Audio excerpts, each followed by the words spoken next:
Hello, my name is Nicholl, and thank you so much for taking this time out to listen. Today, I am talking about my book, Socially Sweet, Privately Cruel, Abusive Men.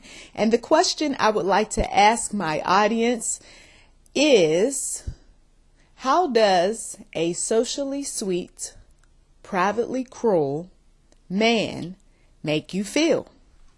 How does a socially sweet, privately cruel, abusive man make you feel? And this man doesn't have to be an intimate partner. He could be a father, a stepfather, a father-in-law.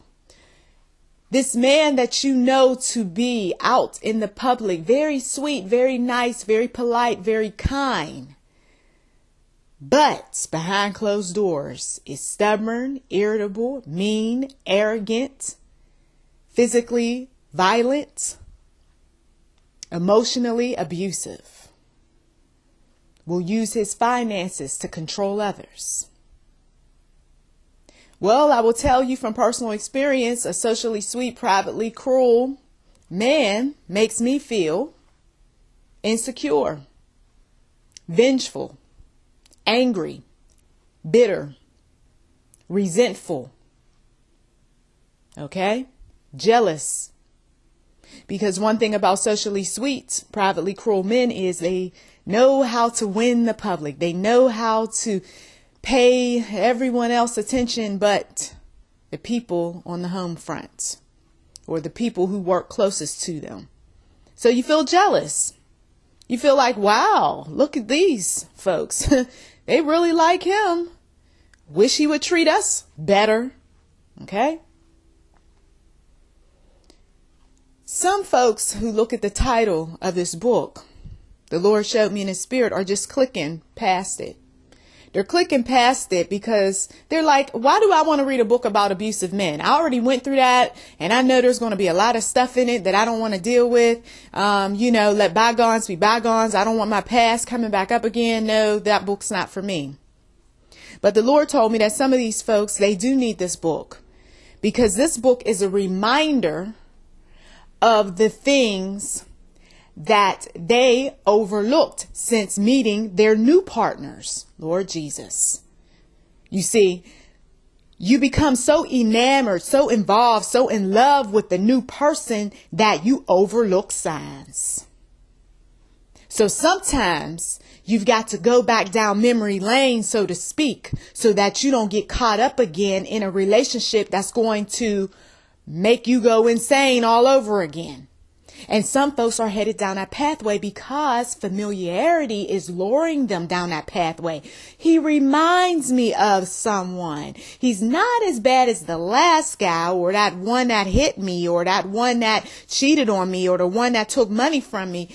But, there's something comforting about him. There's something that just, makes me feel good inside. And then you don't learn until you've been with the person for a while that what made you feel so familiar, so comfortable, so cozy with this person was that abusive uncle that you were exposed to back in the day.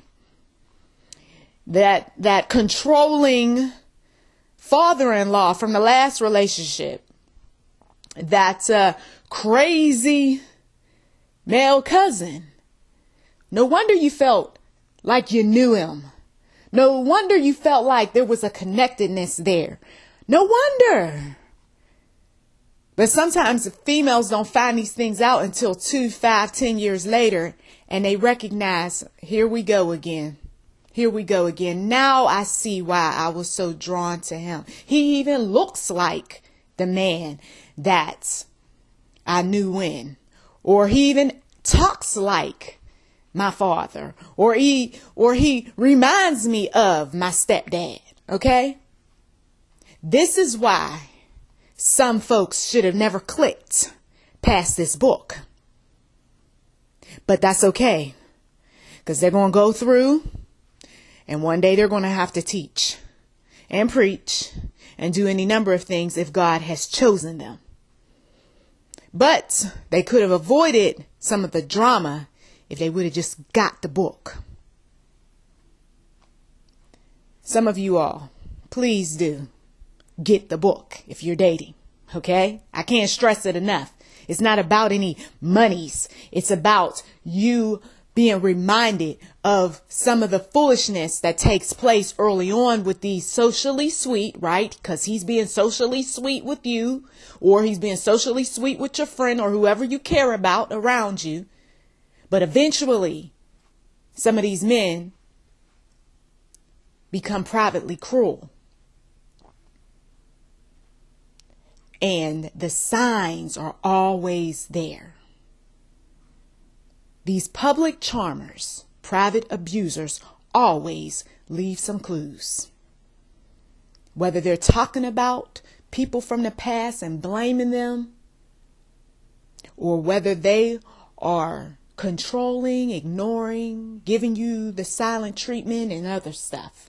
The point is that the writing is always on the wall. But when you are in love and when you want to see the glass half full and you really don't want to pray too much about it and you really don't want anybody telling you about your man, you're going to go for whatever and you're going to get caught up in whatever. And then the next thing you know, you want those same people who you was ignoring, who I ain't got time for you, girl, and you jealous and all that. You're going to want them to listen to you, and they're not going to be available, some of them, because God is going to tell them, no, she has to go through this. And you're going to say, why does she always ignore my phone calls? I'm going through with my man. And that person's like, no, I tried to warn you years ago. I got things to do. Please don't. Please don't call me up with your drama. I told you he was like this. And now relationships, best friendships, if you will, are broken up behind a man. Okay? Some of these women esteem these men more so than they would ever respect their own friends, until that man hurts them. And of course, right, it's an embarrassment. I know I went through it. It's an embarrassment after you done defended someone and you sat up there and you said he's not as bad as you think and all of that, and then he turns out to be worse. It's an embarrassment. You don't want to go back and tell everybody, listen, girl, you was right. Mama, you was right. Grandma, yep, you were on point. You don't want to tell them that. So guess what you do? You hide all of the abuse. You lie about stuff. You defend. You tell your children, if you have any. At the time, I didn't have any. But I then come across women who now have children, and they tell their children, shut up, don't you say nothing. If I had so much as hear that you repeated my business or what went on in this house, I'm going to whoop your behind, or I'm going to do this, or I'm going to do that. Now you got your children involved. Okay? When the writing was on the wall early on, don't get involved with this individual. He is into drugs. He's into alcohol. He's into womanizing. He comes from a long history of grandfathers and great grandfathers and fathers abusing and using, and you still want to be with him? Well, I love him, and he's like the only one that I've ever been with, and or he's like the 15th guy I've been with, and well, he seemed to be okay because them other ones was crazy. Settling for some foolishness, and then turn around and pray and ask the Lord, do you think you could bless me? Could you help our relationship? Could you make a way? We're going to go to church. Please, Jesus. And God is like, no, because you are not to fellowship with darkness. That's why some people's prayers don't get answered. I know from personal experience on that one. When God told you that this was an unequally yoked union, but you still wanted to press forward because everybody was looking, everybody was watching, you had put so much money out there for a wedding or what have you. Hey, you reap what you sow.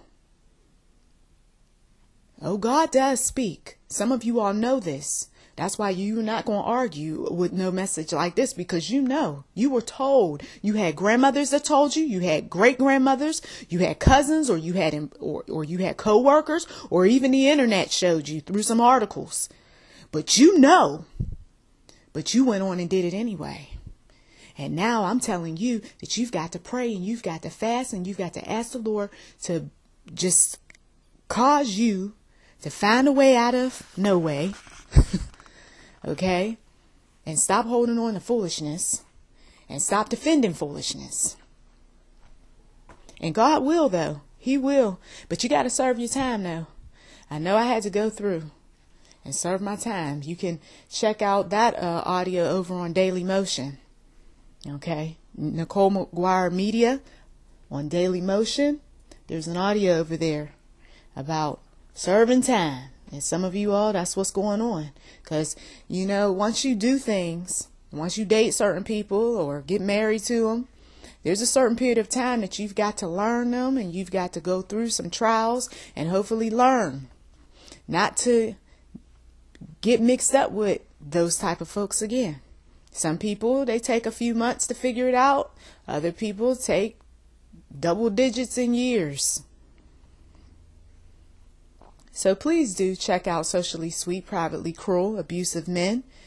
And I greatly appreciate those of you all who have already supported this book. And once again, God is here to help you if you're willing to draw near to Him. If you want to listen and obey, then do it. And He will direct your path. Thank you so much.